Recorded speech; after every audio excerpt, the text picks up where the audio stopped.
Good evening. You're watching the late news on HKIBC. I'm Raymond Yeung. Here are tonight's top stories. Carrie Lam says anyone advocating Hong Kong independence or self-determination shouldn't expect to become a lawmaker.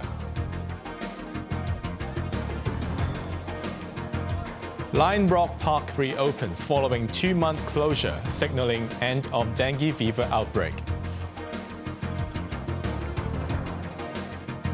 An American pastor arrives in Germany after 2-year detention in Turkey. Disqualified Legislative by-election hopeful Lau Siu-lai may have changed her mind on independence, but it doesn't mean the returning officer was convinced, according to Chief Executive Carrie Lam.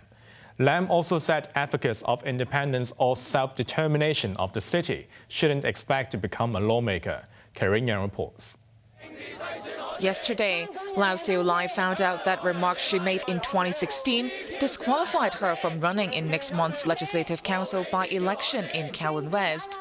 At that time, she said independence could be an option for Hong Kong. But before she applied to run in the by-election, Lau stated that she did not support independence. The decision by an Electoral Affairs Commission returning officer immediately brought a political storm. Lau's supporters accused the government of stripping Lau of her political rights for life. Chief Executive Carrie Lam made her first public remarks about Lau's disqualification on a radio program this morning. We can change our stance every day, but whether the returning officer was convinced was key, she said. She added that the Commission's returning officer made the decision based on the law and facts. Anyone who proposes independence or self-determination of Hong Kong should not expect a seat in the legislature, she said. On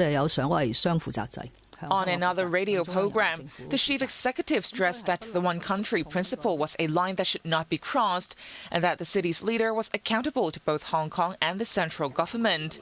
There was no room for reconciliation when it comes to independence and self-determination calls, or the problem would only intensify, she added. The Legco seat has been vacant since Lau was disqualified for improper oath-taking in 2016. Now that Lau has been barred from contesting the by-election, Labour Party chairman Lee Cheuk-yen will run in her place. He submitted his nomination papers yesterday as the Democratic camp's backup candidate. Former political assistant Chen Ho-yan and independent candidate Frederick Fung are also contesting the seat.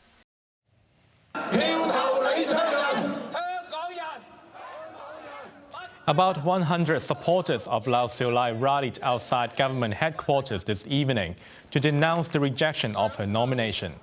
Most lawmakers from the Democratic camp also turned up to lend their support to Lau, as well as Lee Cheuk-yen, who was expected to be her replacement. Lau says she still has to discuss with her team before deciding whether to launch a petition to challenge the decision. Transport Chief Frank Chan said any changes to the toll adjustment proposal for cross-harbour tunnels would stifle all negotiation results. He also insisted hope was on the way for public housing applicants. Rekindling hope was the tagline of Chief Executive Carrie Lam's policy address, but she wasn't the only government official using the slogan. Transport and Housing Secretary Frank Chan offered similar words to 270,000 public housing applicants.